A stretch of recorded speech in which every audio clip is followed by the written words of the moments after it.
Bonjour à toutes et à tous. Nous sommes ravis de vous accueillir pour cette troisième édition de Sharing for the Future. Je suis Gwenaëlle Valentin, responsable emploi formation du cluster montagne, et avec Nico Didry, responsable du Master CEST, on est vraiment ravis de vous retrouver, vous en présentiel et vous en ligne, puisque Sharing for the Future est un événement hybride. Donc le cluster montagne, qui est le réseau des acteurs français de l'aménagement touristique de la montagne, et le Master CEST travaillent depuis quelques années ensemble déjà, dans l'objectif commun de renforcer les liens entre le monde académique et le monde économique. Donc très tôt a germé l'idée d'organiser un événement en commun, un événement pour brasser des idées, partager des expériences, se faire rencontrer les personnes. La prétention n'est pas d'apporter la solution, mais de contribuer à vos solutions et que chacun trouve effectivement les réponses à ces problématiques. Notre belle filière fait face à des enjeux, donc on fait pas la politique de l'autruche, hein, on en parle, on débat, c'est vraiment tout l'objectif de la journée. Donc aujourd'hui, 3 tables rondes, 2 ce matin, 1 cet après-midi. Il y aura une petite pause réseau, puisque c'est aussi ça, Sharing for the Future, c'est se faire rencontrer les gens et échanger en live. Et puis, chaque table ronde, vous aurez un intervenant représentant le monde académique, un représentant des territoires et un représentant du monde de l'entreprise. Tout ça pour avoir un spectre général et puis encore brasser davantage d'idées. Donc cette année, on a choisi de passer notre filière au tamis de la sobriété. Donc je pense que si vous n'avez pas entendu parler de sobriété cette année, c'est que vous étiez dans une grotte. Je vois pas d'autres explications. On en parle beaucoup tout le temps, mais au final, qu'est-ce que la sobriété? Donc je vais laisser Nico Didry nous faire un cadrage sur la définition de cette sobriété et donner un petit peu le périmètre de la journée. Très belle journée à vous tous. Bien sûr, c'est interactif. On attend vos questions nombreuses dans la salle et sur la chaîne YouTube. À toi, Nico. Merci Gwenaëlle pour cette belle intro. Donc très content d'être avec vous aujourd'hui pour la troisième édition de Sharing for the Future. Donc alors la sobriété. Comment définir la sobriété? Je pensais que ça allait être assez simple. En fait, non. C'était plutôt complexe quand je me suis lancé dans cette analyse-là.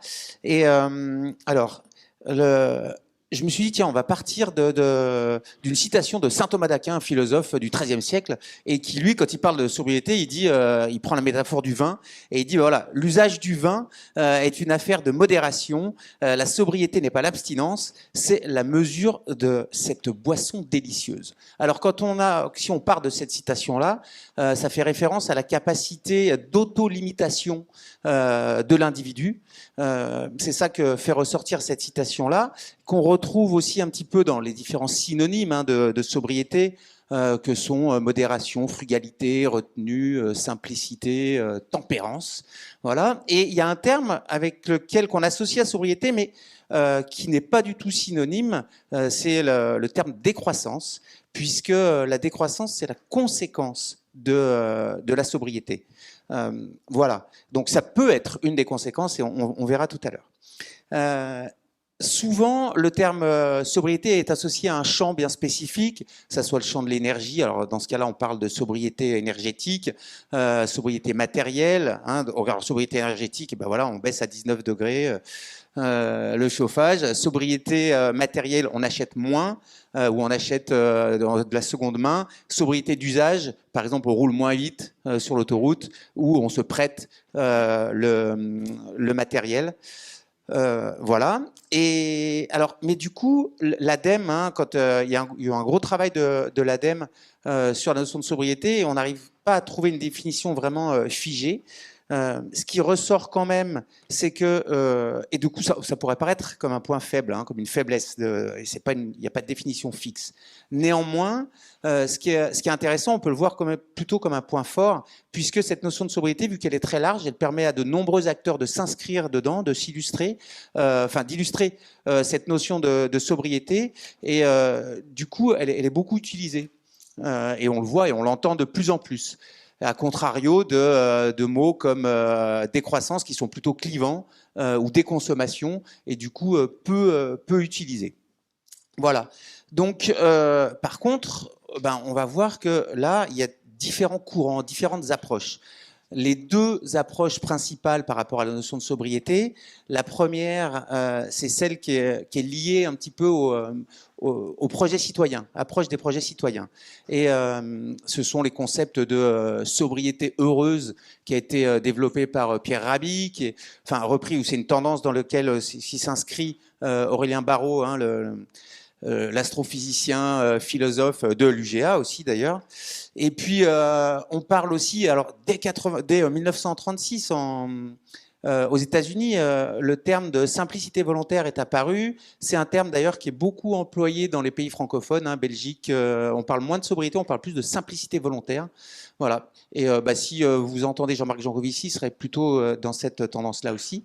Donc ce qu'on observe dans cette tendance, c'est vraiment une remise en question du système global, avec des changements de mode de vie, mais plutôt une grosse remise en question du système global et notamment de la notion de croissance.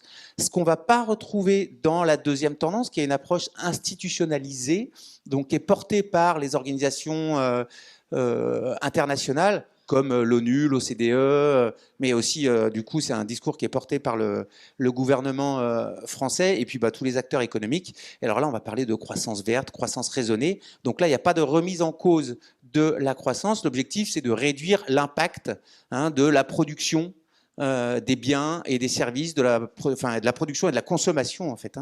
Donc de ce qu'on fait, on essaie de le faire, mais à moindre impact.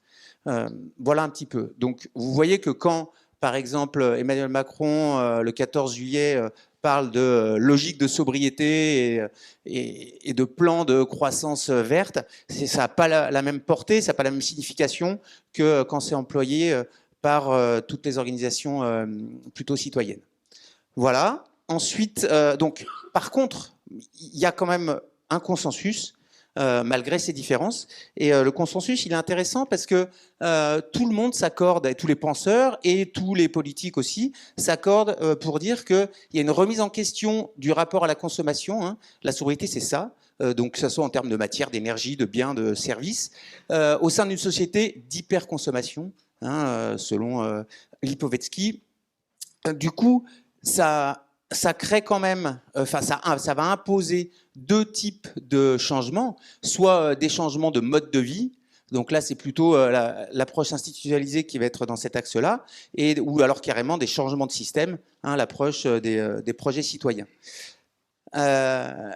Du coup, là, la sobriété, alors Dominique Bourg, qui est un philosophe de l'écologie, en parle avec ces termes-là. La sobriété, ce n'est pas vivre plus mal, c'est apprendre à vivre bien, mieux, avec une empreinte écologique plus petite. Puisque là, quand même, ce qui est intéressant pour nous, et on le verra dans les différentes présentations, hein, c'est comment réduire aussi cet impact écologique qui est l'urgence actuelle. C'est pour ça qu'on parle beaucoup de sobriété. Voilà, et pour conclure, comment on peut mettre ça en œuvre? Alors, on va le voir tout au long de la journée avec les différents intervenants et les différentes tables rondes, hein, sur le secteur de l'événementiel, du tourisme et du sport. Il faut juste, et là c'est deux petits points, deux petits cadres, un petit cadrage. La sobriété, elle peut être individuelle ou collective. Donc après, comment nous on s'inscrit là-dedans? Ok. Et puis, le deuxième, la sobriété, elle peut être subie ou choisie. Ok. Et donc, choisie, c'est vraiment, donc là, c'est simplicité volontaire. Hein, je choisis de développer une sobriété dans mon mode de vie ou dans les pratiques de la structure, ou alors subie. Et alors subie, pourquoi? On va en parler très vite, hein, puisque ça va être la thématique de la table ronde numéro 1 qui va commencer très vite sur l'événementiel avec le titre Sobriété subie, l'événementiel en transition. Voilà, donc c'était un petit point pour que votre œil soit encore plus avisé qu'il ne l'est et que vous puissiez aussi décrypter éventuellement différentes approches sur la notion de sobriété. Voilà, merci. On va passer directement à la première table ronde que je vais avoir le plaisir en plus d'animer. Alors. Donc, je passe à mon rôle de... Attends, je vais laisser la zapette là-bas.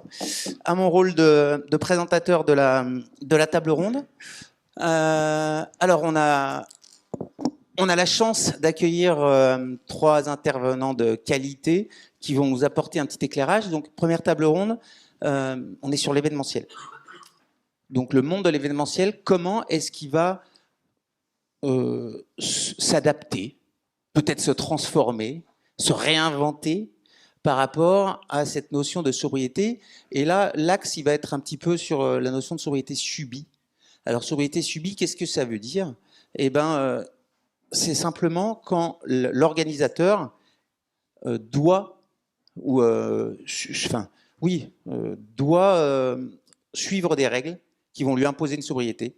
Donc, la sobriété va venir soit de la part de la réglementation, soit de la part d'un point de vue financier, avec le coût de l'énergie qui augmente, et on va être obligé d'être un peu plus sobre.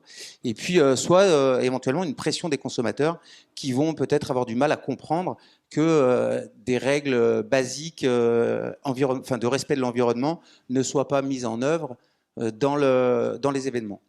Mais on verra aussi au travers des présentations qu'il n'y a pas uniquement la sobriété subie et que les événements peuvent être proactifs par rapport à ça, et on en aura 2 beaux exemples aujourd'hui.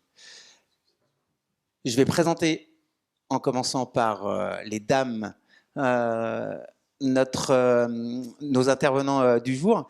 Donc, Émilie Menet, qui descend tout juste de Courchevel, qui est en plein dans le feu de l'action, puisque Émilie est responsable RSE du comité d'organisation Courchevel-Méribel 2023, les championnats du monde de ski alpin, qui vont attaquer, Émilie, je crois, le 6 février. Donc là, on y est, c'est demain.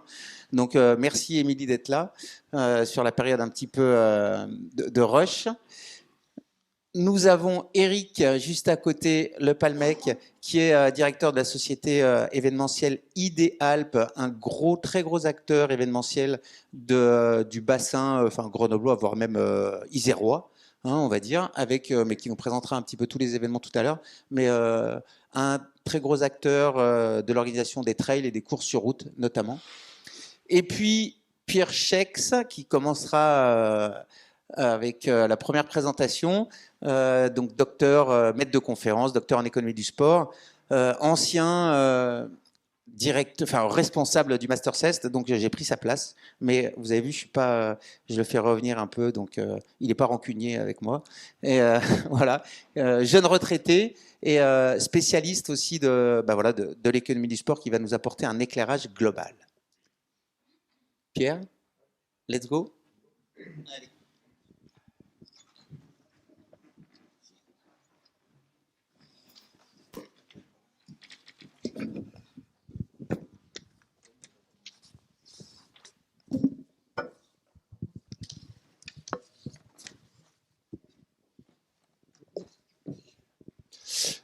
Oui, bonjour à tous. Nico m'a proposé de débuter cette table ronde sur ce thème particulièrement intéressant, et qui m'a beaucoup interpellé sur cette notion sobriété subie et événementielle en transition, point d'interrogation, ce qui me semble important. De mon expérience sur le monde de l'événementiel, j'avais beaucoup de mal à me dire que l'événementiel était véritablement en transition et qu'il pouvait arriver à une réelle sobriété. Parce que quand on regarde les fondamentaux du monde de l'événementiel, qu'est-ce qui fait qu'un événementiel est réussi? Qu'est-ce qui fait qu'un événementiel a touché sa cible et a fonctionné, quand on regarde les rôles de l'événementiel, que ce soit pour un territoire, un pays, une fédération, on est quand on regarde bien les choses, il faut développer une notoriété, assurer la promotion, fédérer un pays, fédérer les acteurs, assurer des retombées économiques. Ça serait le premier élément fondamental. Il faut des retombées économiques. Qui dit retombées économiques dit, il faut qu'il y ait beaucoup de monde, il faut qu'on ait une réussite spectaculaire en termes de fréquentation, en termes de venues pour cet événement. Et quand on on se commence à s'interroger là-dessus, on se dit, waouh, mais alors comment on arrive véritablement à une sobriété, puisqu'on veut attirer un maximum de monde? Est-ce que la sobriété, c'est finalement, là où d'habitude j'attirais 100 000 personnes, j'en attire plus que 50 000, là où j'en avais 5 000 participants, j'en ai plus que 2 500. Alors évidemment, quand on regarde, si on s'intéresse aux Jeux, par exemple, des Jeux Olympiques de Paris 2024, la problématique de l'impact économique, des retombées économiques est fondamentalement mise en avant, hein, avec un scénario à 10 milliards souhaité, peut-être 8 milliards, mais en tout cas c'est ça, mais avec un nombre considérable de journalistes, d'athlètes, de spectateurs qui vont se déplacer, qui vont venir pour assister à ces Jeux Olympiques qui sont évidemment une vitrine pour la France et le succès. Alors là-dedans, la sobriété, j'ai un peu du mal, on va y revenir, j'ai un peu du mal à la trouver, mais à plus petite échelle, j'ai pris un exemple d'Éric Le Palmec, parce que quand il organise ces événements, le Trail des Passerelles, il parle des retombées économiques, y compris parce que les collectivités qui l'accompagnent, qui le subventionnent, l'obligent d'abord à avoir un retour sur ces retombées économiques. Et ça marche sur quoi, les retombées économiques? Je ne vais pas vous faire un cours là-dessus, mais il est bien clair que c'est des gens qui viennent de l'extérieur du territoire et qui viennent apporter de l'argent. C'est pas les Grenoblois qui fonctionnent. Donc c'est comment un événement, quel qu'il soit, le Trail des Passerelles, 5000 participants, comment une majorité viennent de l'extérieur du territoire pour participer à ce magnifique événement, pour découvrir le territoire et y revenir plus tard, etc. Donc là encore, je cherche à faire venir un maximum de gens, à les faire se déplacer. L'exemple que vous avez là, c'est des chiffres qui sont tirés des études économiques de la Coupe du Monde de rugby 2007.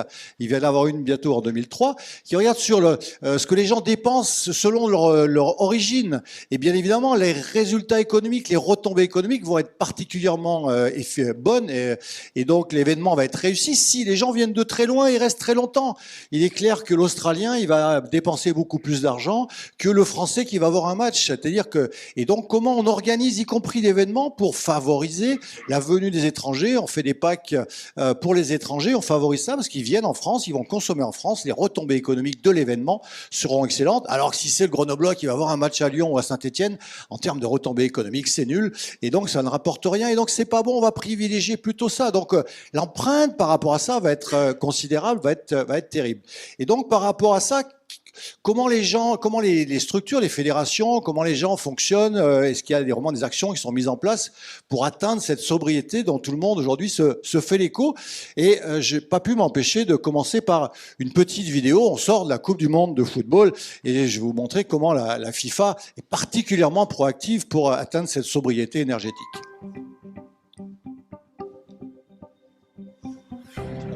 Hello, I'm Gianni Infantino, FIFA President. And today on World Environment Day, it is not about c'est une vidéo de 2022, hein, du mois de juin, juillet 2022. red cards.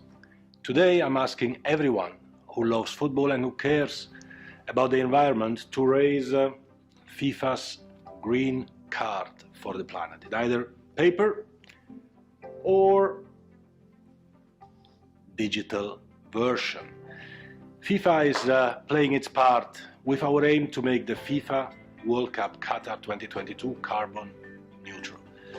So I call on all of you to raise the FIFA green card for the planet, to record a short message and to tell us what you will do to preserve the environment and save our world, and post this message on the social media. Let's engage on this. Thank you. Constatez particulièrement proactive, hein, c'est à vous, vous faites un petit message et ça c'est l'action de la FIFA, particulièrement proactive par rapport à cette action pour protéger la planète, pour faire mieux.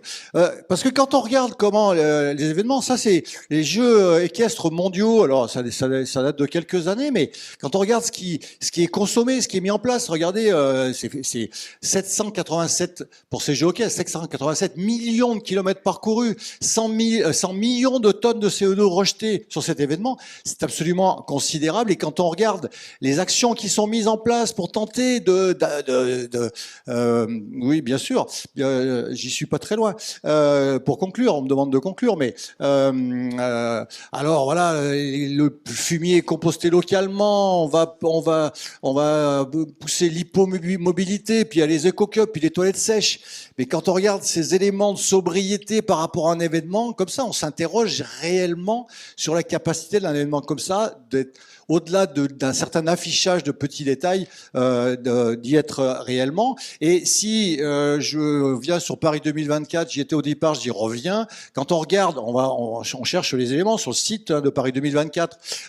Qu'est-ce qui est affiché, réduire les impacts, lancer les transformations positives. Il y a ça c'est des titres de petits chapitres, mais quand on regarde la réalité des éléments concrets mis en place sur les Jeux 2024 pour réellement rentrer dans la sobriété, bon à part, on va construire, ça va être en matériaux biosourcés, on va faire manger les athlètes bio autant que faire ce plus et localement, mais honnêtement, il n'y a pas grand-chose. Il y a des jolies formules, on se demande ce qu'il y a dessous, mais honnêtement, il n'y a pas grand-chose dans le chapitre qui est écrit là-dessus. Bien sûr, on a mis un comité de transformation avec 9 experts qui va nous aider à brasser ce vent-là. Mais très honnêtement, derrière le vent, les actions réelles et concrètes sont relativement modérées. Je vous remercie de votre attention.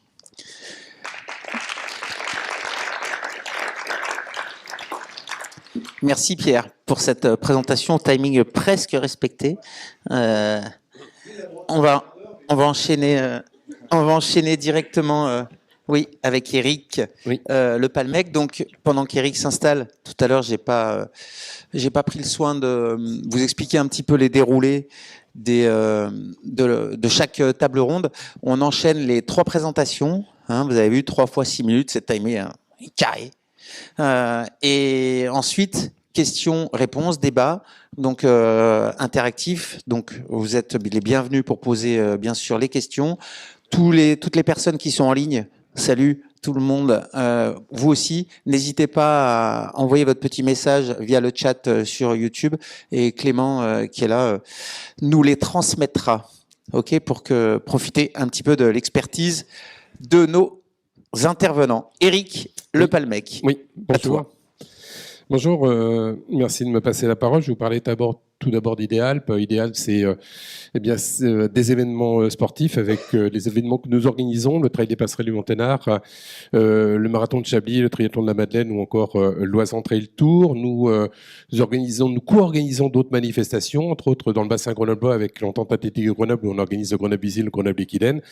Et du côté de Paladru, avec le Triathlon Moiron, nous organisons le triathlon du lac de Paladru. Nous intervenons aussi sur des opérations clés en main. Nous travaillons avec le département de l'Isère, par exemple, sur l'organisation de la course de la résistance, sur une opération en bicyclette autour du lac de Paladru toujours, ou les échappées iséroises. Et puis enfin, nous intervenons pour le compte de l'UMIL, syndicat d'hôtellerie, où on organise des courses de garçons de café, entre autres. Donc, Idéal, chaque année, c'est à peu près 25 000 personnes qui vont participer aux différentes épreuves. Et on est sur 2500 bénévoles qui sont mobilisés pour la bonne tenue de ces événements. Alors, je voulais vous parler de nos valeurs, les valeurs qu'on a essayé de développer sur nos différentes manifestations. On va parler de mixité. On essaie autant que faire se peut d'avoir un maximum de participation féminine. Et aujourd'hui, on tend à avoir une certaine parité sur nos épreuves. Des retombées économiques, Pierre vient d'en parler il y a quelques instants. L'objectif de nos événements, c'est aussi d'assurer des retombées économiques pour les territoires. C'est important. La solidarité. On a la chance sur nos événements de pouvoir faire participer des personnes en situation de handicap ou à défaut de mettre en avant des associations solidaires. Je prendrai le cas du Grenoble-Équidène qui a un vrai village solidaire autour de cette épreuve grenobloise. La famille est importante pour nous. On essaie de faire sur chacune de nos manifestations que tout le monde puisse participer, des enfants aux seniors. On dit, et c'est important pour nous de faire des événements locaux avec, bien entendu, la mise en avant des territoires, des produits locaux, mais aussi la mobilisation des acteurs locaux dans l'organisation de nos épreuves. Ça a beaucoup d'importance à nos yeux. Et quand on parlera de social, eh bien, je vais parler de favoriser le lien entre les personnes et d'intégrer tout à chacun dans ces événements. Et puis, depuis quelque temps, on a travaillé sur 2 autres aspects. Le deuxième, on travaille depuis un certain temps, on y reviendra plus longuement. Mais le Made in France, en 2023, par exemple, eh bien, sur l'ensemble des événements que nous avons la chance d'organiser, eh bien 100% des dotations qui seront remis aux participants. Vous savez qu'à chaque fois, eh bien, on doit remettre un cadeau. Eh bien, ça sera du Made in France. Donc, on parlera de chaussettes, on parlera de bière, on parlera de vin, bien entendu, lorsqu'on est à Chablis, ou d'Opinel lorsqu'on est sur le territoire savoyard, lorsque nous sommes sur le triathlon de la Madeleine. Pour ce qui concerne l'écologie, eh bien, on a travaillé depuis un certain temps pour que nos événements soient éco-responsables et on y reviendra aussi, mais je voudrais juste attirer votre attention sur le fait que en 2022, on a initié quelque chose qu'on va confirmer en 2023, c'est l'utilisation d'un système qui s'appelle SodaStream afin d'éliminer nos bouteilles sur les événements. On va faire que sur la saison 2023, on va éliminer 95% des bouteilles plastiques qu'on utilisait jusqu'à présent. Pour vous donner un ordre d'idée, sur le Trail des Passerelles du Monténard, en 2022, on a éliminé quelques 10 000 bouteilles, ce qui, au-delà de l'aspect économique, est important de constater que il y a plus de déchets, il y a plus de transport, il y a plus bien entendu de manipulation à faire ou de stockage, qui est important pour l'économie aussi de nos événements. Tout ça, c'était les valeurs, et en fait, quand on les associe, eh bien, on s'aperçoit que c'est un petit peu un RSE, à savoir pour nous la responsabilité sociétale de nos événements. C'est ce que l'on travaille actuellement. Je vais vous parler ensuite de l'évolution liée à la sobriété. Je suis parti des années 2010 où on avait conçu des parcours qui faisaient que, on allait faire que nos points de ravitaillement étaient proches d'arrivées d'eau. Avant, c'était pas du tout le cas. Avant, on posait nos ravitaillements comme on voulait. Aujourd'hui, on a travaillé depuis 2010 pour faire que la conception de nos parcours soit plus éco-responsable, en tout cas fasse attention à cet impact environnemental. La logistique, bien entendu, avec produits recyclables, avec la digitalisation des inscriptions, ou bien entendu les actions autour du covoiturage. Et puis maintenant, en 2020, en particulier à cause ou grâce au Covid, on a travaillé sur tout ce qui est logistique, avec la suppression des flyers, ou la quasi-suppression des flyers, on en fait encore. Les gobelets, où grâce au Covid, on a incité les participants à venir avec leurs propres gobelets. Et puis, bien entendu, les bouteilles, j'en parlais juste avant avec le système SodaStream. Et bien entendu, le Made in France, on en parlait aussi il y a quelques instants. Les conséquences positives de ces actions de sobriété, c'est pour moi, c'est important de bien lier ces deux mots, l'écologie et l'économie, parce qu'on s'aperçoit en fait qu'à chaque fois qu'on fait un effort, économiquement parlant, c'est quand même tout à fait intéressant. Juste pour terminer, j'aimerais vous parler d'une structure dont Ideal fait partie, qui est le CESO, qui est le collectif des événementiels sportifs outdoor. On est 65 adhérents à ce jour, 200 événements, près de 300 000 dossards qui sont faits avec ces différentes structures. Ce collectif a pour objectif de défendre nos intérêts. Aujourd'hui, on est une corporation qui n'est pas représentée, qui ne sait pas se défendre. Donc aujourd'hui, on commence à être organisé. Je terminerai parce que je vois que mon temps de parole est écoulé, avec des ambitions affichées, en particulier sur la suppression du certificat médical, la réduction de la TVA pour les dossards de nos épreuves. On est à 20%. Aujourd'hui, on aimerait tendre vers le 5,5%. L'obtention et la pérennisation d'aides. On a été bien aidé concernant la période Covid, mais on aimerait avoir des aides pour d'autres actions, et puis le gel de certains coûts liés, entre autres, à la sécurité. Voilà, donc j'en ai terminé avec cette présentation. Je vous remercie de votre attention et je vous souhaite une bonne année. Il est encore temps. Merci.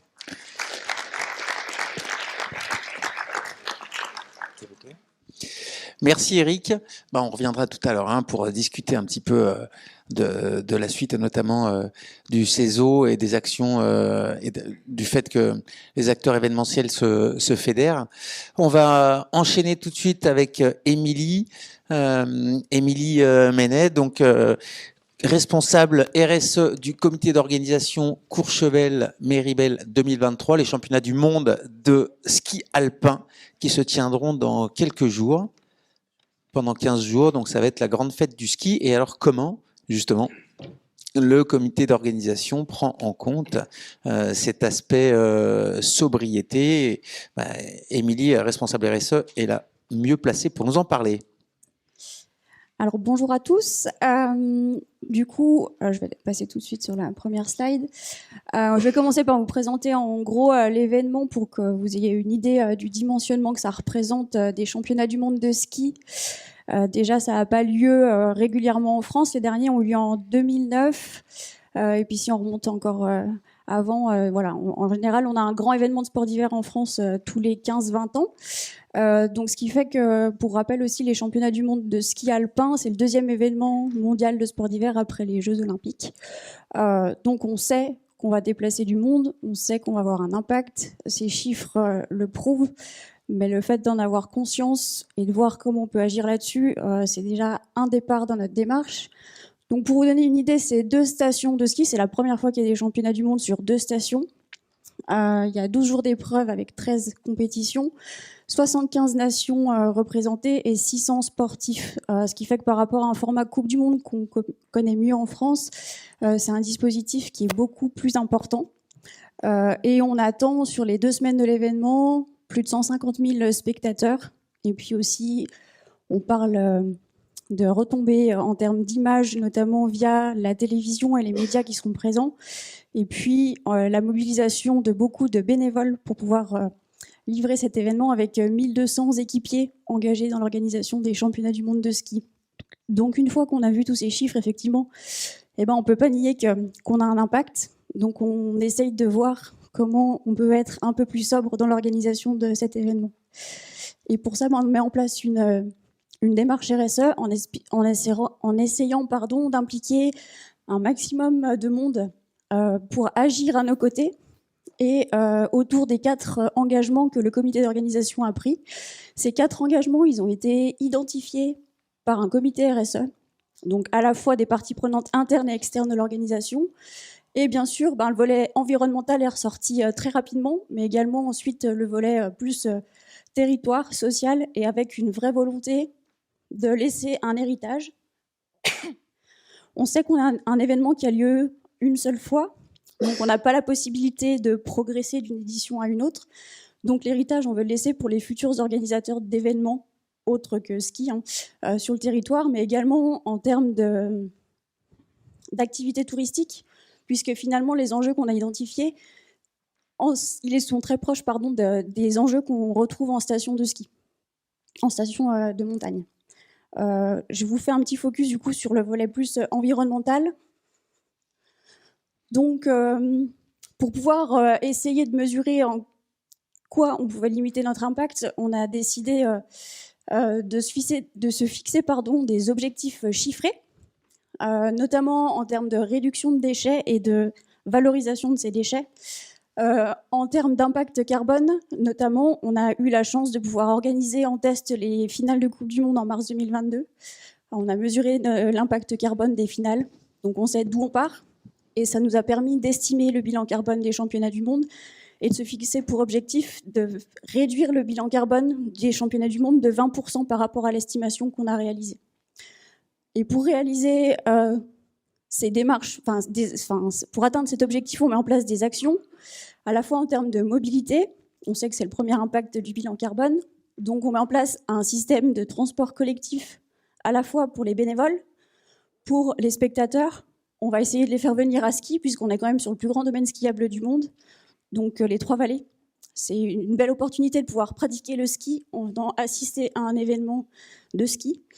On essaye également, grâce aux parties prenantes impliquées, de mettre en avant leurs actions à eux, notamment en termes de damage, avec l'expérimentation d'un carburant alternatif qui va pouvoir nous permettre de réduire l'impact de cette activité, pardon. Et puis également avec des partenaires qui nous rejoignent dans l'organisation en termes d'accès à l'électricité. On a un partenariat avec Enedis qui nous permet de nous raccorder directement au réseau pour nos activités en dehors de la production TV, où par contre là on a des contraintes qu'on ne peut pas éviter. Et puis tout un tas d'autres petits gestes cumulés qui, on l'espère, nous permettront de réduire notre impact de 20% sur l'impact de carbone. Et du coup, effectivement, on parle de sobriété. Nous, c'est quelque chose où on s'est engagé pardon, on a utilisé 3 outils pour essayer d'atteindre nos objectifs de sobriété. Donc la charte des 15 engagements du ministère des Sports, la norme ISO, qui est un système de management responsable qui nous permet de nous assurer qu'on essaye d'agir dans tous les domaines d'activité, et puis le bilan carbone pour mesurer ses performances. Et pour vous donner un petit peu une idée des choses sur lesquelles on peut agir plus ou moins facilement, je vous présente ici donc le périmètre du bilan carbone avec les activités qu'on finance directement et sur lesquelles on peut exiger des choses et mettre en place des choses, celles qu'on ne maîtrise pas.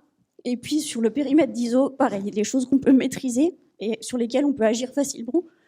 Et au contraire, des activités sur lesquelles malheureusement on subit des contraintes. Merci. Et pour finir, je voulais juste vous présenter du coup l'ensemble des engagements et des objectifs fixés par le comité d'organisation, avec également donc des choses sur un volet plus social et des notions d'héritage qui, on l'espère, pourront équilibrer entre l'impact qu'on a eu, certes, qu'on a essayé de limiter, et quelque chose de positif à laisser en héritage pour le territoire. Merci. Et désolée.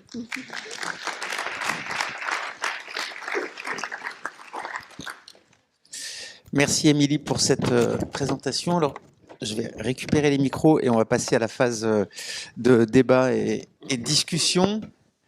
Donc préparez vos questions. Moi j'ai juste une petite précision pour lancer le débat et la discussion.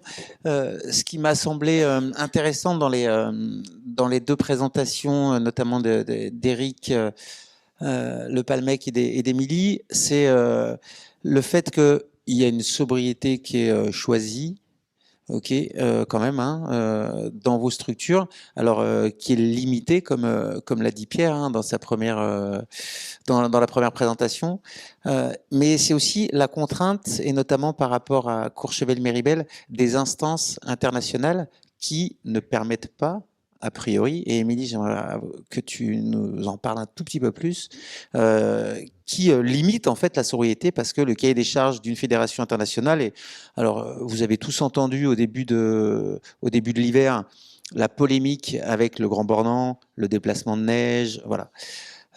La problématique du calendrier, il faut savoir que par exemple la Fédération internationale de ski pourrait déplacer dans le temps et dans l'hiver les courses pour qu'il y ait plus de neige.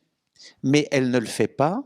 Alors là, c'est pas du off, c'est voilà, source Fédération française de ski, elle ne le fait pas parce que les médias, c'est un problème de médias.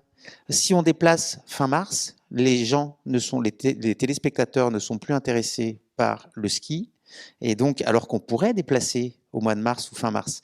Et les gens sont plus susceptibles et sont plus en attente de courses en début d'hiver. Et donc la Fédé, et on a bien vu cette année que même elle a rajouté Cortina, 2 épreuves de descente ont été rajoutées le 30 octobre, ont été annulées. Voilà. Donc il y a un vrai décalage entre quand même ce qui se passe, les problématiques de réchauffement climatique, et puis le point de vue des fédérations. Et Pierre, tu pourras aussi rebondir sur la vidéo que tu as montrée de la FIFA. Émilie, juste par rapport aux contraintes imposées par la FIS. Alors effectivement, on est sur un calendrier qui tombe pendant les vacances scolaires de février, donc vous vous doutez bien que nous, ça nous pose énormément de difficultés en termes d'hébergement de nos publics, de nos bénévoles. Et puis du coup, c'est pour ça que nous, on a décidé de s'appuyer sur les clientèles des stations et de les faire venir à ski, plutôt que de rajouter encore une clientèle étrangère supplémentaire qui viendrait. On aura déjà toutes les délégations des athlètes, notamment des des nations qui n'ont pas l'habitude de concourir en Coupe du Monde. On sait par exemple qu'on aura des délégations des îles Tonga ou du Cap-Vert. Donc eux, on sait qu'on va les avoir en plus. Donc on a décidé de ne pas forcément faire venir de la clientèle étrangère qu'il y a déjà dans ces stations de Courchevel et de Méribel. Et au niveau effectivement de ce calendrier, quand on arrive à discuter avec la fédération sur ce sujet-là, oui, on sait qu'on doit bouger notre calendrier, mais c'est compliqué. Donc certes, c'est compliqué. Et quand on essaye de faire bouger leur ligne on voudrait essayer de raccorder la production télé de l'événement directement sur le réseau électrique plutôt que d'avoir des groupes électrogènes, on nous dit non, ce n'est pas possible. Alors que sur d'autres événements de grande ampleur également, c'est possible. Donc il y a des choses, même si au bout de plusieurs discussions, on essaye de leur proposer des solutions un peu alternatives, on n'arrive pas forcément à les convaincre de changer ça parce qu'ils font comme ça tout l'hiver. Donc c'est vrai que c'est des choses du coup qu'il faut prendre en compte et que nous, on a identifié que là-dessus, on a essayé de discuter avec eux et de les influencer. On le redira dans nos bilans également, mais forcément, c'est difficile de faire bouger les lignes quand ça fait des années que c'est comme ça et qu'on nous dit ça fonctionne bien comme ça, donc on continue. Il y a une grosse inertie, Pierre, la FIFA ou la fédération de rugby, que tu connais très bien aussi. Non, mais sur la FIFA, en préparant cette petite intervention, je suis allé creuser un petit peu sur le site de la FIFA pour voir ce qu'ils proposaient. Je n'ai pas pris un document j'avais ça dans mes dossiers depuis 6 mois, et puis j'ai ressorti ça pour aujourd'hui. C'est un document que vous trouvez aujourd'hui quand on regarde les actions de la FIFA en faveur de la protection de l'environnement. Donc, c'est ça qu'ils affichent. C'est-à-dire que on voit bien quand on est à l'organiser une Coupe du Monde de football au Qatar en plein hiver avec des stades réfrigérés. Enfin, je reviens pas sur toute la polémique que vous avez suivie. Je pense, on est dans l'absurdité complète et donc derrière, je trouve que la communication de la FIFA est particulièrement catastrophique. Donc c'est en s'appuyant. Et je suis presque sûr qu'ils ont essayé de capturer tous ceux qui ont brandi leur carton vert et ceux qui ont éventuellement dit moi pour la planète j'ai planté 3 arbres, etc. Ils les ont capitalisés pour ensuite en dire le monde du football a fait toutes ces actions, regardez comment on est proactif, c'est particulièrement bien. Et pour le rugby, mais je dirais je ne veux pas pointer du doigt le fonctionnement de la Fédération française de rugby actuellement. Je pense qu'il y en a suffisamment, Barque est suffisamment chargé pour que j'en rajoute pas. Mais il me semble qu'il y a une contradiction. Il y a une contradiction de base par rapport à la sobriété qui est problématique, même là par rapport au championnat du monde de ski. Il y a un aspect de la réussite qui repose sur la fréquentation de l'événement. Donc, vous attendez 150 000 personnes, etc. Et on est toujours confronté à cette idée, si on veut faire venir 150 000 personnes à Méribel, Courchevel, ou si on veut faire venir 2 millions de spectateurs pour les Jeux Olympiques de Paris, etc. Le principal impact carbone, la principale contribution négative à ça, c'est le déplacement des gens, c'est leur venue. C'est déjà... Vous avez vu l'exemple sur les Jeux mondiaux équestres. Je veux dire, on parle de millions de kilomètres parcourus, de centaines de millions donc le problème, il est là. C'est-à-dire qu'Éric peut faire un super événement, et s'il fait un super événement, il y a beaucoup de gens qui viennent, et puis ils viennent de 4 coins. Et on est toujours dans ce système-là. Je travaille avec la Ligue Auvergne-Rhône-Alpes de course d'orientation, qui organise un gros événement qui s'appelle au Bivouac. Et les gens, c'est un événement national. Il y a 2000, 3000 personnes qui viennent de toute la France pour 2 jours. Et ils viennent passer 2 jours dans la région Rhône-Alpes. Et la réussite de l'événement économique, et pour pour la pérennité du truc, parce que l'économie, c'est aussi le salaire des salariés de la Ligue, c'est tout ça, repose sur leur revenu. Et l'impact carbone, l'impact de le revenu est catastrophique. Donc là, il y a une contradiction là, sur organisation de l'événementiel et la réussite et les retombées, parce qu'après, c'est les retombées y compris sur le lien social, parce que ça dynamise le territoire. Enfin, il y a tous ces aspects-là qui sont à prendre en compte. Mais ça repose sur une contradiction de base avec la venue de ces milliers, centaines ou millions de personnes pour assister à ces événements. Et pour l'instant, on n'est pas capable de dépasser cette contradiction. Et tout ce qu'on met en place, si je suis un tout petit peu cash, je dis c'est de l'habillage. Enfin, on fait des choses qui sont sympas. Les bouteilles d'eau, c'est parfait, c'est bien qu'on aille vers ça. Mais en même temps, par rapport à l'impact global, on est presque dans le marginal. Alors c'est vrai que si on se pose la question que d'un point de vue écologique, oui, là, j'ai passé la parole en plus, Eric. Si on se passe que d'un point de vue écologique, c'est vrai qu'on peut remettre en question l'événementiel. Bon, Pierre l'a rappelé quand même, hein, il y a d'autres enjeux, l'événementiel a d'autres enjeux qui sont sociaux. Moi, je dirais même en premier social et économique aussi. Donc voilà, qu'il faut prendre en compte. On voit quand même là, au travers des premières, de ce début de discussion, une différence entre les gros événements hein, qui ont une inertie, avec peut-être des fédérations qui sont moins sensibilisées, voilà. Et puis des enjeux économiques, là pour le coup, qui sont très importants. Et puis après, il y a les plus petits événements locaux. Et est-ce que c'est pas non plus peut-être le futur hein, on parle de transition d'un modèle. Est-ce que le modèle de l'événementiel, il va pas se recentrer sur des petits événements locaux?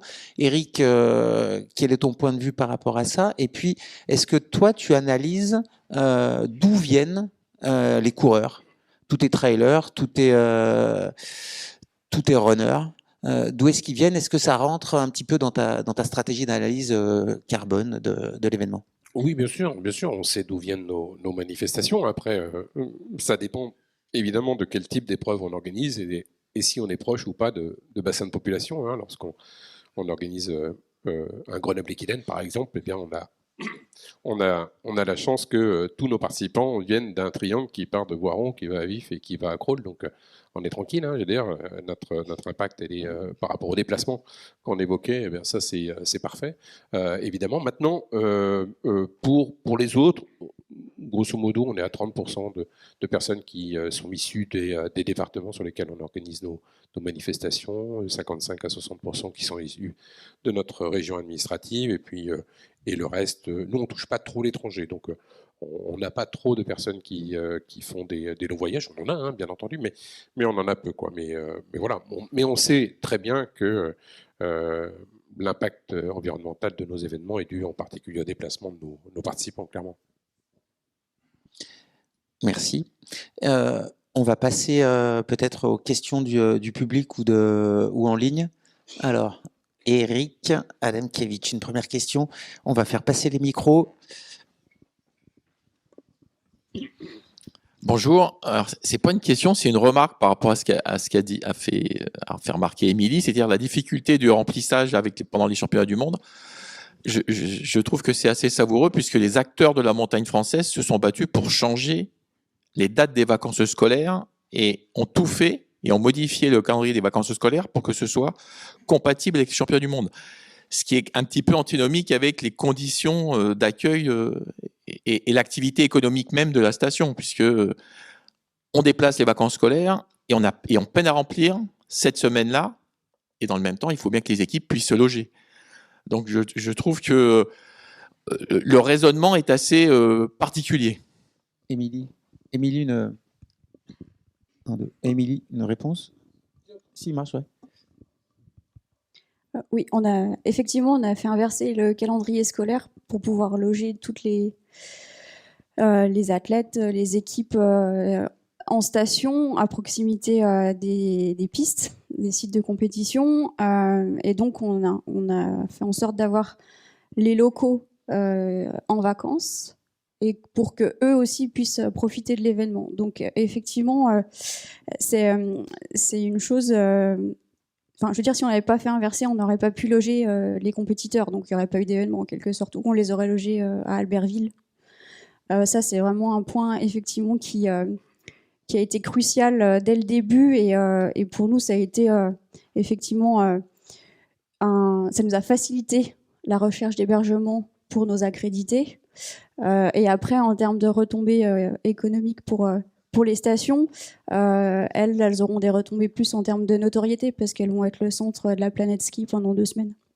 Donc sur le long terme, elles devraient s'y retrouver aussi. Merci, Émilie. Une autre question, juste là, Morgane, s'il te plaît. Donc oui, quand vous posez la question, n'hésitez pas à vous présenter, comme ça tout le monde... Bonjour, Benoît Chanas, Master Tourisme, Innovation, Transition.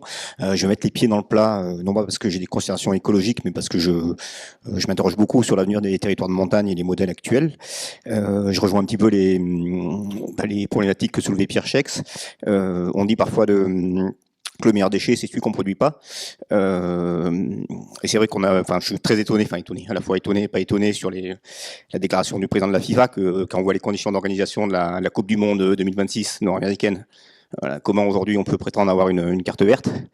Et c'était par rapport aux gros événements internationaux, et je vais prendre l'exemple de Mountain Wilderness, pardon, excusez-moi, c'est vraiment un pauvre lapsus, l'exemple de Tomorrowland à l'Alpe d'Huez, voilà, qui est un gros événement international. Là c'est un gros lapsus. C'est un gros lapsus. Là j'ai du mal à voir le lien entre non, pardon. Mountain Voilà, moi Wilderness je covoiture. Admettons, j'apporte ma petite pierre à l'édifice, donc je covoiture pour monter à l'Alpe d'Huez. Il se trouve qu'on était 4 dans le véhicule. Il y avait une Brésilienne, un New-Yorkais qui venait de se poser pour une durée de séjour qui était sans doute de moins d'une semaine.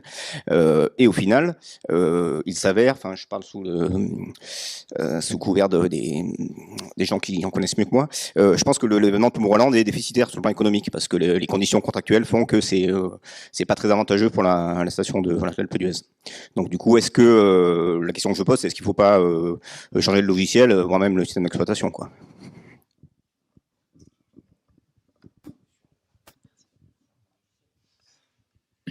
Alors, moi, je fais une réponse pas sur Tomorrowland. Vous avez raison qu'il faudra à un moment arriver à changer de logiciel. Les fédérations internationales, au-delà des exigences qu'elles ont, qui sont souvent extrêmement importantes et donc qui ne contribuent absolument pas à réduire l'impact carbone, mais sur la multiplication des compétitions, c'est-à-dire qu'on n'arrête pas de rajouter, que ce soit, si on regarde la fédération de foot, les fédérations de foot ou les fédérations de rugby, on rajoute des matchs aux matchs internationaux. On a lancé une Coupe d'Europe maintenant on fait une Coupe d'Europe avec les Sud-Africains. C'est sûr qu'on va réduire l'impact carbone, ça a une grande logique.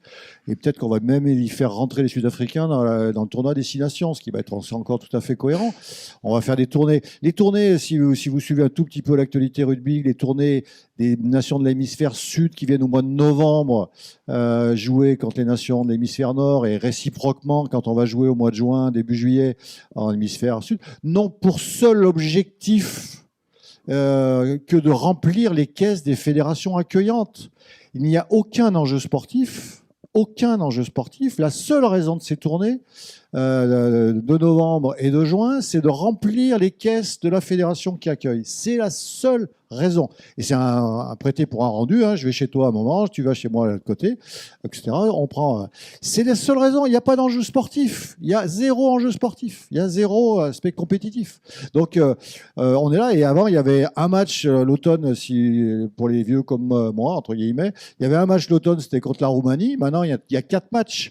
Vous voyez bien qu'on multiplie les dates. Donc on est le logiciel pour remplir les caisses aujourd'hui. La Ligue des Nations en foot, elle n'a aucun sens. La multiplicité des matchs de qualification pour le championnat d'Europe, etc. Pour la Coupe du Monde, on fait des matchs entre la première et la 126e nation, n'ont aucun sens, si ce n'est de remplir les caisses des fédérations nationales et internationales. Donc c'est clair que le logiciel est complètement à bouger et à transformer. C'était ce que Nico évoquait sur la FIS et les dates des compétitions. Etc. Pour l'instant, le logiciel n'a pas bougé. Je ne vois aucune grande fédération qui a fait bouger son logiciel par rapport à ça. Donc on est pour l'instant sur un statu quo qui est plutôt négatif et qui, pour moi, ne prend pas du tout en compte les enjeux, les transformations de la situation qui est celle de la planète aujourd'hui.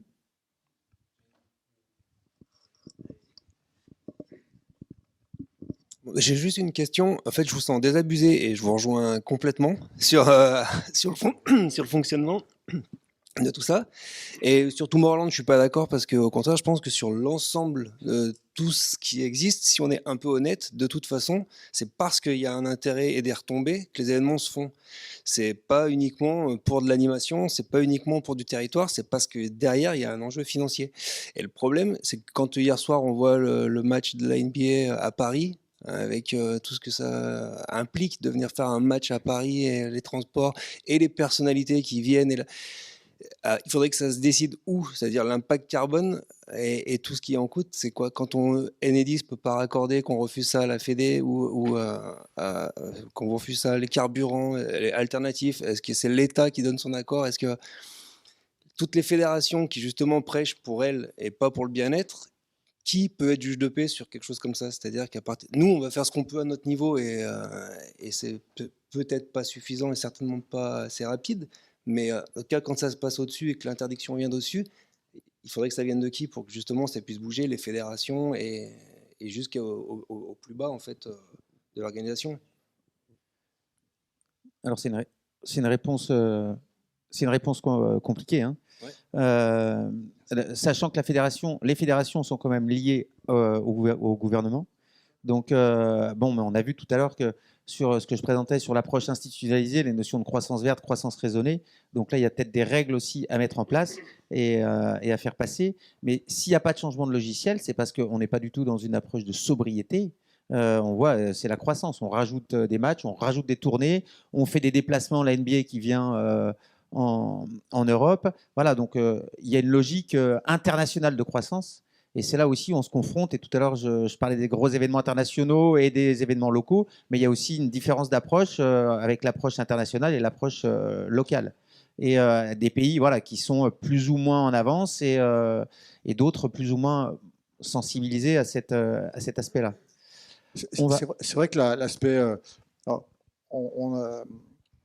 on a lu ou entendu beaucoup de choses sur la mondialisation des échanges commerciaux, hein, mais il y a exactement le même phénomène sur la mondialisation du spectacle sportif.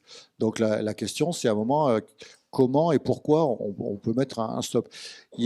Effectivement, il y a l'État, les États qui pourraient mettre à un moment un stop. Et puis après, il pourrait y avoir les joueurs aussi, parce qu'à un moment, alors le problème c'est qu'ils sont, je veux toujours plus d'argent, donc comme je suis, mais c'est-à-dire que quand il y a cette multiplication des événements, des grands événements, c'est toujours les mêmes joueurs, parce qu'en fait, c'est les meilleurs qui font le championnat, la Coupe d'Europe, les matchs internationaux, c'est toujours les mêmes. Et on leur tire sur la figure. À un moment, ils pourraient, eux, mettre un holà, en disant non, c'est plus possible, il faut qu'on mette un stop. Ils auraient le pouvoir, hein, ils sont suffisamment stars et suffisamment médiatisés pour impacter quelque chose. Pour l'instant, on n'en voit quand même pas l'ombre d'une action collective par rapport à ça. Alors, on voit justement que là, sur les événements présents aujourd'hui, avec Émilie Courchevel-Méribel, c'est une vraie volonté des acteurs locaux de faire au maximum de ce qu'ils peuvent faire compte tenu des conditions. Et puis, là, on a parlé beaucoup des gros événements organisés par des fédérations, mais il y a aussi tous les événements qui sont organisés par des acteurs privés. Et là, Eric, j'aimerais que tu approfondisses un petit peu ce dont tu as commencé à aborder tout à l'heure avec le CESO, qui est un regroupement des organisateurs d'événements. Et donc, que tu en dises un peu 2-3 mots. Et sur cette problématique de la sobriété, est-ce que vous allez... c'était le 4e point dans les ambitions. Où en sont les démarches voilà, un petit point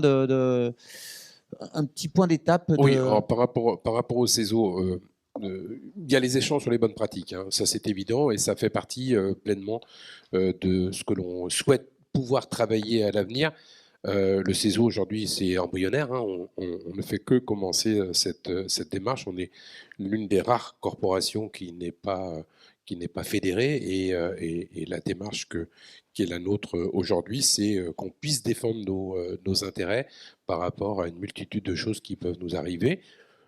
Alors, par rapport aux fédérations, c'est un petit peu difficile, hein. Il y a eu un long débat par rapport à ça. Est-ce qu'on doit être, comment dirais-je, validé par les fédérations qui sont quand même les délégataires des organisations que nous assurons, ce qui n'est pas toujours simple à trouver comme réponse. Mais après il y a des bonnes pratiques et c'est les échanges qui vont faire que demain, on sera un petit peu plus sobre. Mais aujourd'hui, le CESO, ça sera vraiment uniquement dans le cadre des échanges que l'on peut avoir entre nous et que ce qu'on peut apporter les uns aux autres à nos organisations. Le reste, c'est bien entendu nous aider à nous fédérer et à nous défendre pour aller chercher des aides pour le certificat médical, par exemple, où on sait que c'est une totale aberration qu'on subit là pleinement. Le texte de loi est passé. Il faut que les fédérations, une fois de plus, c'est encore elles qu'on retrouve ici, entérinent ces règles pour qu'on puisse les appliquer. Nous, je crois que les épreuves course d'orientation ont validé le fait qu'ils n'auront plus de certificats médicaux sur leurs épreuves. Ça, c'est quelque chose d'extraordinaire. Mais voilà, c'est une avancée qu'on a pu avoir avec le CESO et on en aura d'autres, ça certainement. Mais la thématique de la sobriété, elle devra, elle va être de plus en plus présente. Voilà. Oui, elle fait partie, parce évidemment. qu'on n'en a pas parlé et on n'en parlera pas tout de suite parce qu'il y a encore une question. Puis après, il y a les questions aussi des auditeurs en ligne. Mais sur la pression des consommateurs aussi, qui va être a priori les tendances sociétales, les recherches en marketing sur le comportement du consommateur montrent qu'il y a une prise de conscience de plus en plus forte qui est exponentielle. Depuis, sur le terrain, on a du mal à le percevoir quelquefois. Du coup, mais on aura on aura deux, trois informations tout à l'heure, notamment avec Maël Besson. Mais voilà, et sur les attentes des consommateurs. Et sur le terrain, ça se met en place tout doucement, mais les observations montrent quand même que c'est exponentiel, notamment avec toutes les formations aussi de plus en plus, la démocratisation, les formations fresques du climat ou autres. Et ça va être aussi un champ important à investiguer et une donnée à prendre en compte pour les organisateurs. On avait une question là, une dernière question avec des réponses rapides et après on passera aux questions YouTube. C'était plus une remarque. Donc moi, je m'appelle Chloé, je suis gérante de la toute jeune Principauté du Haut-Breda. On essaye de créer des événements, mais à toute petite échelle, du coup, puisque c'est le but du jeu de créer une communauté et de s'entourer. Le problème ici, moi, que je rencontre en tout cas en tant que professionnel, c'est que ceux qui tiennent les cordons de la bourse, justement, ne veulent pas investir dans des événements trop petits puisque ça ne rapporte pas assez d'argent. Donc, en fait, finalement, c'est le serpent qui se mord la queue, puisqu'on veut créer des choses plus petites, mais personne ne veut investir dans des choses plus petites, donc on crée des choses plus grosses pour attirer plus de monde, et donc finalement, on ne créera jamais de choses plus petites. Voilà. Donc, c'était juste une remarque vis-à-vis de ça, et pour rejoindre ce que vous disiez tout à l'heure, sur un peu ce sentiment d'impuissance, puisque si on n'a pas les sous, on ne peut pas faire des choses petites qui rassemblent juste une communauté. Voilà, c'est tout. Merci pour ce témoignage très intéressant. Alors, Clément, est-ce qu'on a des questions YouTube? Vas-y. Oui, alors, je m'excuse déjà pour la prononciation des noms de famille, on ne sait jamais. On a deux questions d'abord pour Eric Lepalmec. Jérémy Lemoin qui vous demande réalisez-vous systématiquement des bilans carbone de vos événements afin d'identifier l'impact de vos actions économiques? Et Anne Budillon qui demande ouais, mais c'est un peu en ligne. Ah ok, vas-y. Connaissez-vous des structures qui peuvent conseiller avant l'événement et post-événement pour mesurer l'impact du territoire? C'est un peu deux questions qui se rejoignent. Ok, Anne Budillon qui est la directrice de la Coupe Icare. Non, on ne fait pas de bilan carbone. On a eu fait avec le CEA, donc sur le rescrit scientifique, on a fait un bilan carbone en 2010 sur le Grenoble Liquiden, mais une fois de plus, je te parlais de cet exemple qui est un peu particulier quant à la provenance des personnes, donc je vais répondre non à cette question. Après, oui, il y a plein de structures, on est extrêmement sollicité pour faire des études d'impact et autres. Concernant l'étude d'impact, on le fait avec le concours du département de l'Isère, sur l'étude d'impact, bien entendu, économique en particulier. On le fait avec le concours du département pour nous aider justement à mesurer les retombées économiques, mais pas que. On va aussi étudier et puis entendre ce que les participants ont à nous dire sur nos différentes organisations. Ouais. Juste par rapport à la remarque précédente sur les petits événements ou les micro-événements, je ne sais pas qu'on pourrait les caractériser, c'est vrai qu'il y aurait là aussi un logiciel à changer. Enfin, le master travaille beaucoup avec le département. C'est vrai qu'il pourrait y avoir une discussion intéressante avec le département pour alors qu'ils étaient vraiment dans une logique où, et par rapport aux demandes qu'ils avaient vis-à-vis de vous, montrer à comment chaque événement avait un impact économique intéressant et justement faire venir des gens d'ailleurs, etc., pour découvrir le territoire, qu'à un moment, ils intègrent dans leur logique, éventuellement dans le spectre d'événements qu'ils seraient prêts à soutenir, compris ces micro-événements qui ont un rôle social sur le territoire, de dynamisation du territoire, sans avoir forcément des attendus de retombées économiques importantes. Donc, ça serait là, il y a des logiciels non pas à changer du tout au tout, mais en tout cas à faire évoluer et à modifier à la marge, me semble-t-il, qui serait intéressant. Il y a Cyril Lély qui est présent dans la salle et qui interviendra tout à l'heure, directeur de l'agence Grenoble-Alpes, qui pourra peut-être nous en dire deux, trois petits mots. La troisième question. Pour Pierre Chex de Sébastien Gérard, événement sobre n'est-il pas un oxymore?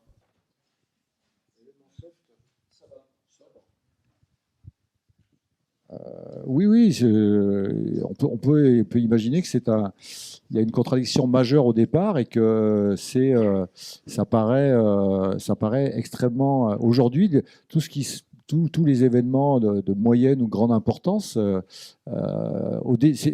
le titre au départ, c'était au défi de la sobriété. C'est une vraie question et la réponse, pour l'instant, si on y réfléchit bien, c'est compliqué. C'est-à-dire que la sobriété, elle se fait sur tous les aspects marginaux de l'événement et les aspects centraux qui sont la venue du public, la venue des équipes, etc. Ils sont négatifs et il y a peu de choses qui sont faites sur cette sobriété. On rajoute des dates au calendrier, quel que soit le sport, y compris les plus énergivores. La F1 fait que rajouter des dates à son calendrier. C'est 23 dates cette année. Allez-y, on continue, on va un peu plus loin dans la folie par rapport à ça. Donc, pour l'instant, je vois pas parler de dépit. Enfin, en tout cas, je vois pas de fenêtre qui s'ouvre. Tout l'environnement autour, les éco-cups, c'est sympa, c'est bien, c'est un pas qui était important à faire et que tout le monde a fait aujourd'hui. Mais comment on fait plus? Comment on fait différent? Comment on change de logiciel? Et je vois pas beaucoup d'éclaircies sur ce sujet aujourd'hui. Alors, on va demander. Oula, celui-là est fort. On va demander à Émilie, justement, en interne. Et puis il y a Eric qui est pas d'accord, qui peut aussi rebondir. Non, mais si. Et on va demander à Émilie, justement en interne, dans le comité d'organisation Courchevel-Méribel, est-ce que c'est compliqué d'être responsable RSE? À quelle résistance en interne on se confronte? Et puis, est-ce que les mentalités changent? En interne, c'est quelque chose qui demande du temps à mettre en place. C'est-à-dire qu'en arrivant, tout le monde sait qu'il faut faire des choses, tout le monde a envie de faire des choses, donc tout le monde est plutôt emballé par la démarche. Et puis quand on rentre dans le très concret, on se confronte du coup à un peu plus de difficultés parce que ça a un impact économique, parce que ça a des contraintes en termes de moyens humains. Donc du coup, on essaye d'être très pédagogue. En fait, pour pouvoir vraiment impulser ça à tout le monde, ça demande que de la formation, de la pédagogie pour que les gens comprennent bien pourquoi on leur demande de trouver des solutions qui sortent de leur quotidien et de changer leurs habitudes. Et puis il y a des choses qui sont plus faciles que d'autres à mettre en place. Et puis surtout, c'est important d'avoir le soutien aussi de la direction pour pouvoir, quand on doit trancher sur ces sujets-là, avoir leur soutien permet de maintenir des actions qui, si on se fie des fois qu'il y a une personne qui n'est pas forcément favorable, serait peut-être plus tombée à l'eau. Donc on va dire que c'est une démarche collective et qu'on essaye d'équilibrer entre les personnes qui sont moteurs sur le sujet et d'embarquer avec nous celles qui sont un peu plus réticentes. Donc c'est un quotidien à gérer et à canaliser, on va dire. Et est-ce que du coup, l'organisation d'événements et avec la mise en place d'une démarche RSE, elle permet de faire bouger les lignes? Parce qu'on peut aussi le voir comme ça, il y a des impacts négatifs sur l'environnement, l'organisation d'un événement, mais ça peut aussi être un moyen d'éduquer les acteurs locaux, les acteurs territoriaux à un nouveau mode de pensée, mais qui va être encore à la marge, sans forcément changer de logiciel, mais au moins faire avancer à ce niveau-là. Qu'est-ce que tu en penses? Clairement, il y a forcément des choses qui se mettent en place aussi avec les acteurs locaux. Nous, le fait d'avoir impliqué justement un maximum de monde au sein du comité RSE, ça m'a permis de faire connaissance aussi avec les démarches qui sont menées par chacune des stations, plus ou moins avancées, mais du coup qui cherchent aussi des solutions sur le sujet de la mobilité très clairement, ou sur d'autres sujets. Mais en fait, si on n'a pas le soutien aussi des acteurs locaux, des domaines skiables qui ont déjà pas mal de bonnes pratiques en cours et qui cherchent toujours aussi à s'améliorer, si on n'a pas aussi des associations externes qui amènent leur regard et qui expliquent aussi, qui forment en fait un peu avec leur regard extérieur pour dire oui, alors tel autre événement, il a mis des choses en place, etc. Donc c'est aussi pas rester trop centré sur soi-même et justement s'inspirer de ce qui se fait localement sur le territoire ou dans le secteur de l'événementiel et même dans l'événement culturel. Il y a pas mal de choses inspirantes et du coup à voir comment on peut les décliner ensuite dans notre domaine. Ok, donc l'événementiel peut aussi être un petit levier pour avancer vers une plus grande, ou en tout cas diffuser l'idée de la sobriété. On avait une dernière question, ou Eric, tu voulais répondre très rapidement, il nous reste 2 minutes sur cette table ronde. Ouais, rapidement en effet, pour vous dire que on est dans 2 mondes différents, hein. On parlait des championnats du monde, on parlait des grosses fédérations là, et puis nous, nos petits événements entre guillemets. Ceci étant, c'est vrai que quand on arrive, grâce au Covid, hein, c'est vrai, hein, il faut le dire, hein, à éliminer les gobelets, quand on vient à mettre ces systèmes via SodaStream pour éliminer 10 000 bouteilles, mais qui dit 10 000 bouteilles dit le transport, dit le stockage, dit la manipulation, dit bien entendu beaucoup moins de déchets. On est hyper content. Moi, je suis hyper fier d'avoir ces petites actions. On est certainement parmi les premiers à le faire, mais on est content d'être les premiers. Mais ceci étant, on est très fier de faire ces petits gestes. Et la première récompense qu'on a eue par rapport au fait qu'on a éliminé les bouteilles sur nos événements, ça a été les remarques des bénévoles. On a la chance, nous, d'avoir 2500 bénévoles qui nous suivent sur toute l'année. Et la première remarque, ça a été les bénévoles de dire c'est incroyable, on n'a plus de déchets, on n'a plus rien. Et donc voilà, tout ça, c'est une satisfaction que l'on peut mettre à l'actif de nos organisations. Ok, merci, c'est intéressant. On a 2 questions YouTube et on reparlera de cet aspect-là cet après-midi sur la table ronde du tourisme avec la notion de frugalité et comment, dans les pratiques touristiques, ça peut impacter aussi nos habitudes dans la vie courante. Clément. Question pour Pierre et Eric. Est-ce que la solution ne viendra pas des consommateurs qui veulent plus de liberté, qui ne veulent pas payer un dossard 50 ou 100 euros et 5000 personnes au même endroit au même moment? Vous avez 30 secondes pour répondre. Oui, c'est vrai que certains ne sont pas prêts à payer 50 ou 100 euros pour faire une course, mais ils sont prêts à payer 500 pour en faire une autre. On est toujours critiqué quand on décide de faire du Made in France, par exemple, pour mettre des chaussettes au lieu du t-shirt qui venait d'Asie. Eh bien, on est critiqué quand on décide de mettre en place ce système. Une fois de plus, SodaStream, je m'excuse, mais on est critiqué. Mais c'est pas grave. Il faut avancer, il faut proposer des nouvelles choses, et puis on verra ce qu'il en est. Mais le temps de parole étant écoulé, on va s'arrêter là. Pierre, en 10 secondes.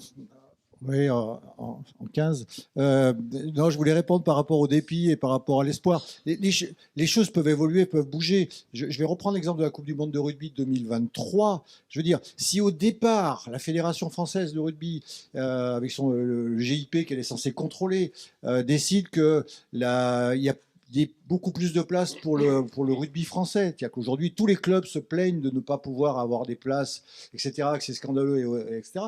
Décident que finalement, la proportion de places pour les Français est pas de 20% ou 30%, mais de 50% ou de 60%.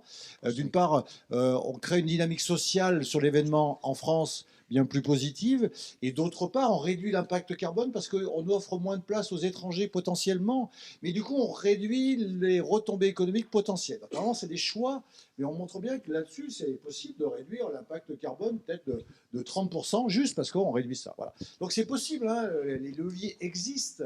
Il suffit qu'à un moment, on mette politiquement les choses en place et qu'on fasse la pression qu'il faut au bon moment, au bon endroit. Merci Pierre. On va dépasser d'1 minute parce qu'on a peut-être une dernière question, mais alors là, ça va être une réponse ultra rapide. Vas-y. Le gros des émissions carbone sont dues au transport. Quelles sont les solutions envisageables pour changer les modes de transport des participants, transport bas carbone, train, covoiturage? Allez, Émilie. Oui, toutes ces solutions-là sont des solutions, on va dire, pour limiter l'impact de la mobilité, venir en transport collectif, venir en covoiturage, remplir les véhicules en fait, ou prendre le train et ensuite une navette pour se rendre sur l'événement dans notre cas. C'est forcément des choses, c'est changer ses habitudes, parce qu'en fait, quand on vient au ski, on se rend compte que le réflexe, c'est de venir chacun dans sa voiture. Et donc, très clairement... nous, sur notre événement, en tout cas, il faudra prendre des navettes. Ce sera un confort pour vivre une bonne expérience plutôt que de galérer dans une voiture. Dans tous les cas, la thématique ou la problématique du transport, on va l'aborder dans les 2 prochaines tables rondes, que ça soit sur le tourisme ou que ça soit sur le sport avec Maëlle Besson notamment tout à l'heure. Donc là, on va s'arrêter là puisque le temps est imparti. On aurait pu continuer à discuter, mais on va continuer à discuter pendant toute la journée. Merci pour ces premiers échanges. Merci à vous pour ce partage d'expérience. Table ronde, à mon sens, très intéressante. On a bien commencé la journée. Ça va continuer sur la même dynamique. On va se donner 15 minutes de pause pour aller boire un petit café avant de revenir. Merci, messieurs, dames.